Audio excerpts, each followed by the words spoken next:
This is an interview with Mrs. W. E. Clayton at 605 Mile Southwest in Ardmore, Oklahoma on March 5th, 1956. I was Claudia Killam, the daughter of John Albert Killam and Lucy Jane Killam. I was born in 1892, 5 miles west of Lone Grove.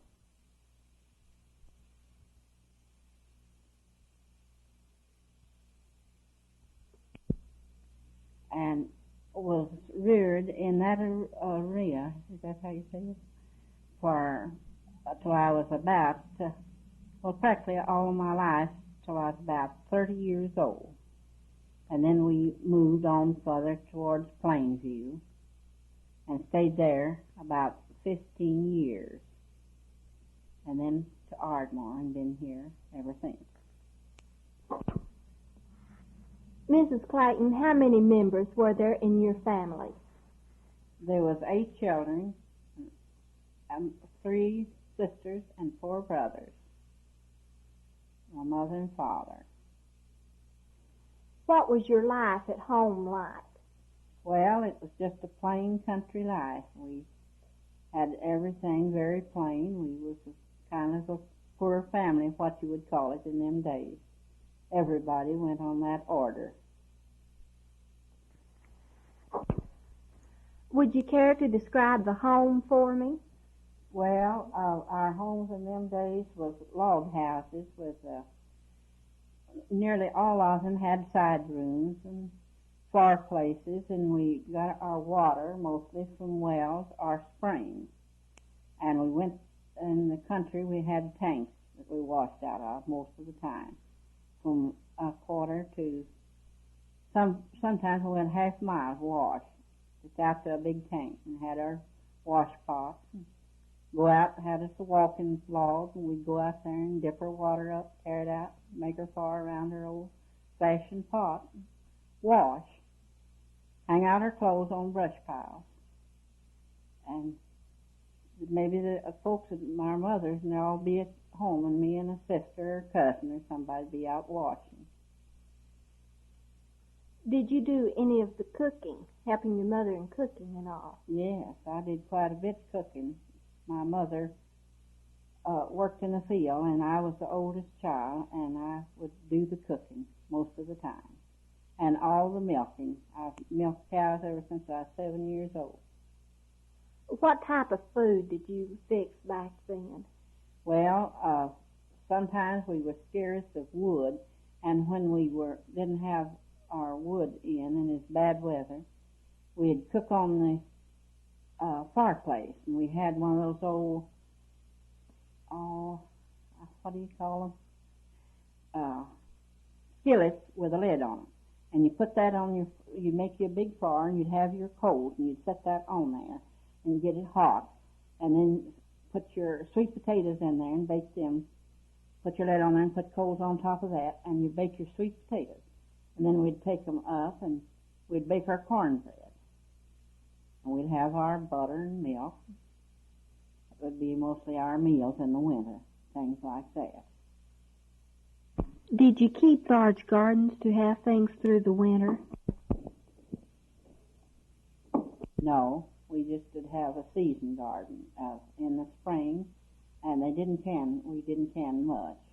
Well, when we canned mostly in buckets and used sealing wax. In the early days, that's the way we canned.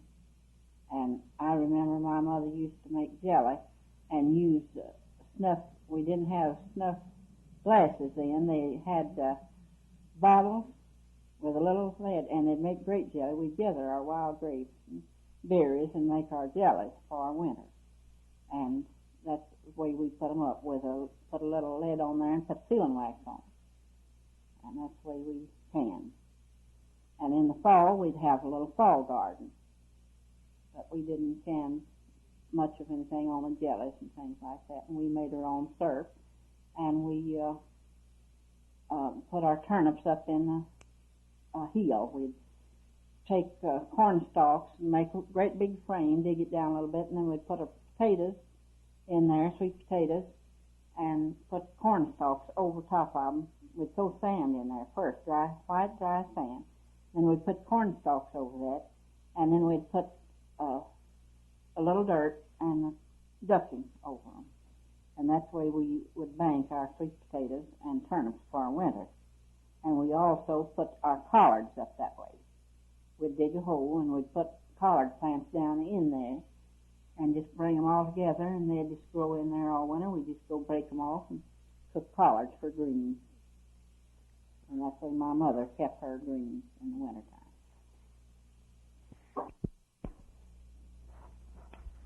Oh, what was your house itself like? Well, it was this very plain house, a log house, and with a side room to them, about from 1 to 2, and sometimes we'd have one little room off to itself for the boys.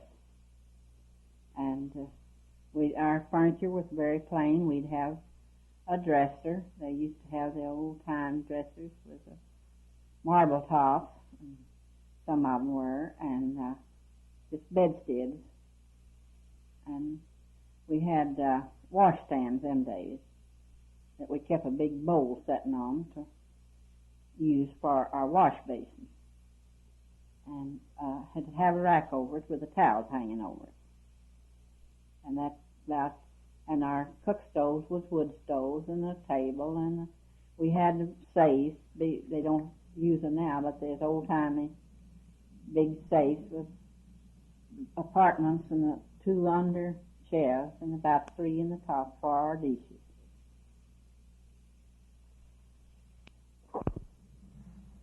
What was your school like?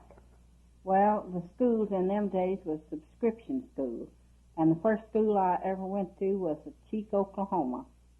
I lived closer to Long Grove, but we had a neighbor that moved from Cheek, and they had a 2-seated ferry, and we went to this school with the other children, our neighbors, and we'd go, if it turned real cold, we'd have to stay all night with some of the people close by in the school. And I remember one night it come a snowstorm, and we had to stay down there to Dr. Kearney. He was an old country doctor there, and we spent the night there. And them days we wore flannel underwear and outing dresses, and I thought I had on an awfully pretty one, and it's pink and had dots and things on it, and I was so particular with my dress, and I got right up close to the stove that night and got my dress afar, and it just went all over me, and they just put a sheet around me and just put it out right now, and it just got the cotton on top of it, and that is all was burnt. Did you attend school there all the time? No, I went about 2 terms there, and then I went to Brock, Oklahoma, and Long Grove, and I never got too much schooling, about to the 7th grade as far as.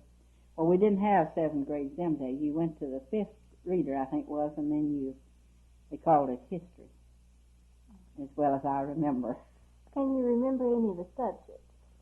Well, our grammar and the arithmetic and reader and spelling. We had the McGuffey readers and the blueback spellers. That's our books we studied in them days. You didn't take anything like geography and science? Yeah, we had geography. We had our geography. And practically everything, just not as far as they do now. Of course, they didn't, 8th grade as far as they ever went in them days out to our schools. But we had geography and all that. What were your activities like? Well, we'd jump the rope, and we'd play ring around a rosy, and just little plays like that. Drop the handkerchief. And did you ever have school picnics? Yes, occasionally. We'd have school picnics, go some afternoon, or the school would just have a picnic in the afternoon, and all would go out maybe under trees and around, just have a little picnic and play things, games that we played in them days. Did you just have one teacher to so many grades, or did you have several teachers? Well, two was as many as there ever was in any of the schools. One of my school teachers was Professor Kaufman that taught over here at Southeastern? No, Fourth Ward, Washington School. Taught there for years, and he taught me. I went to him 3 terms, I believe it was, at Brock.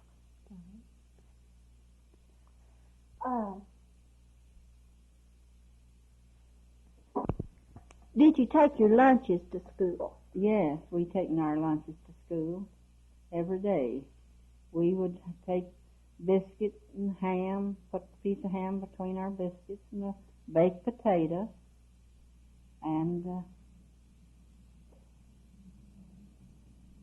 butter and bread, something we had at home there, or boiled eggs, just ordinary, like you'd fix a lunch.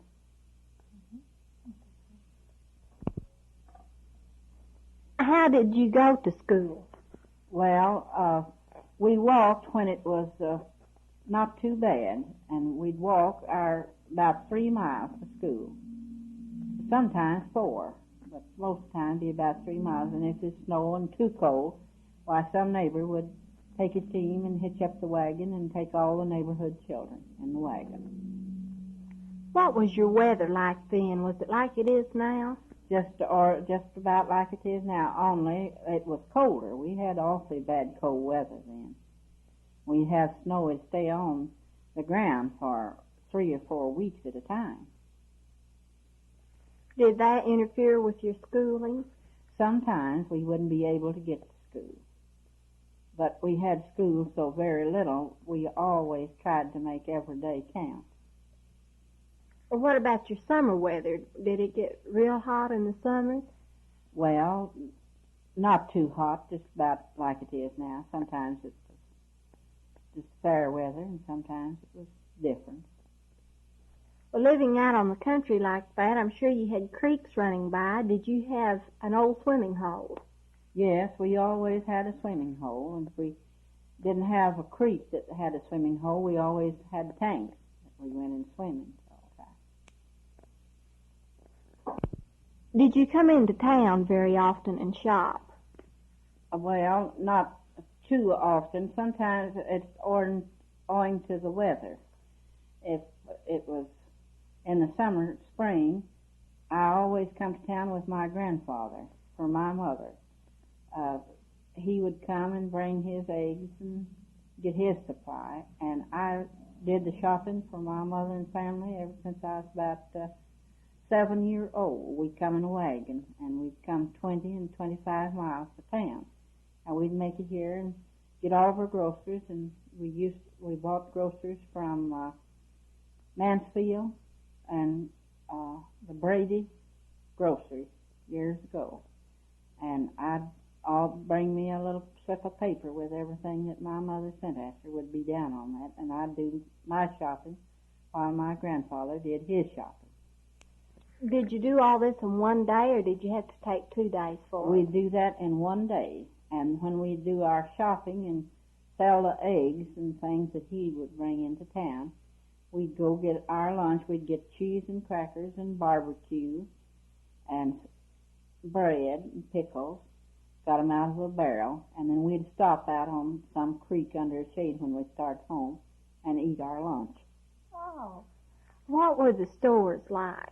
Well, they were just like here in town then, were just like a country store. You go out on the creek to the country store, and you go, of course they had just had groceries sitting around the store just like they do now, and you just go pick them up, all except their pickles and things. They had them in barrels. Instead of getting them out of bottles and cans, you'd have to get everything out of the barrel. Out of the barrel, and they'd always generally have pasteboard cartons that you put them in, you know. And if we was going to buy pickles and we wanted them to stay in the liquid, we brought a half-a-gallon jar or something like that and got the liquid and put in it. Did mostly men or women work in the stores? Mostly men. Could you buy ready-made clothes, or did you usually buy the material and make them? Well, we bought the material, and my mother made them. My mother was a seamstress, and she made hats and did sewing for our neighbors, you know, and that's the way she would make her living, kept making. And she ordered all of her material that she made her hats out of, and her flowers, and she would get her hat frames already made, some of them, and some she would make. And then she'd cover them and just have a little hat shop in the country. That's what she had. What type of materials did you usually make your dresses out of? Well, our summer dresses was for cow, and in the wintertime we had outing and wool. Our petticoats were red flannel, and she would make all of those. Did you have a variety of, a big wardrobe then like the people do now? No, we did not. We would have one nice summer dress and one nice pair of shoes, but we didn't get a variety of anything. Did you use any kind of makeup then? No, we didn't use anything but powder. No lipstick or lipstick. Anything like that? No. Okay. What were your social activities? Well, our social activities was mostly parties. Our church, you want to say something? Our churches, we went to church. We'd have our churches, mostly in the summertime. We'd have our subtracting meetings, and they'd be about 2 weeks at some arbor or tabernacle someplace. They had their church, and we'd go. Our Sunday school was a little arbor or the schoolhouses, where they had their Sunday schools. And for entertainment, we had play parties and dances. I danced. I didn't round dance. My mother wouldn't let me round dance, but I square danced all the time. And we had candy breakings and birthday parties. And I don't know whether you ever went to a candy breaking or not, but anyhow, you have a party. The boys pays for the candy and put their names down on a book. And every time their name's called, they get them a partner and go draw candy. You draw from 1 to 5 or 6 sticks of candy. And I didn't always happen to be very popular or something. I got more candy than anybody. Did you do a lot of dating then? Well, no, not too much. Not like they do now, I don't guess. We went just about once a week. Maybe we'd have a date, unless it's just a party. Sometimes go to 2 or 3 parties, something like that.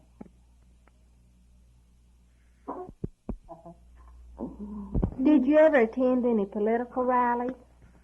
Well, the only one I can remember was the one they had over to the Whittington Park, and we lived about 25 miles, and we'd come in a wagon over there, and as well as I can remember, it was a socialist speaker, and his name was Debs. Do you remember anything about the rally itself? No, not in particular, only the people that was there. They had an awful lot of people, and it's a big barbecue, and there's just hundreds and hundreds of people. Did you have any Indians living near you? Well, we did until I was about 11-year-old, I believe. First Indians that I remember seeing, they moved up above our neighborhood and visited us they'd come about once a week or something to see if they could get eggs or something to eat. And they were very nice. All that we've seen, they wasn't very thickly settled. Did they attend the schools or anything with you? No, we didn't have no Indians in the school. Well, then I don't guess they ever went on warpath or anything, did No. they? Just a friendly farm. They did a lot of farming and things. Well, no, they were just passing through. Indians didn't farm them days, any that I know of. They were taken care of by somebody. Oh. Did you ever visit with any of them? No.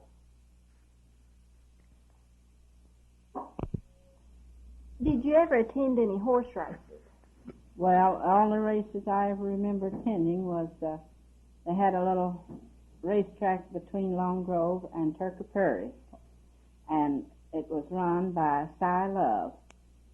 Frankie Williams lives on Moore Street. It was her father that owned the race horses that they run, and just the nigger boys rode the horses, and a bunch of neighborhood kids and men and all would go to these races, and they just run the race kind of like they do now, only it's in a smaller scale.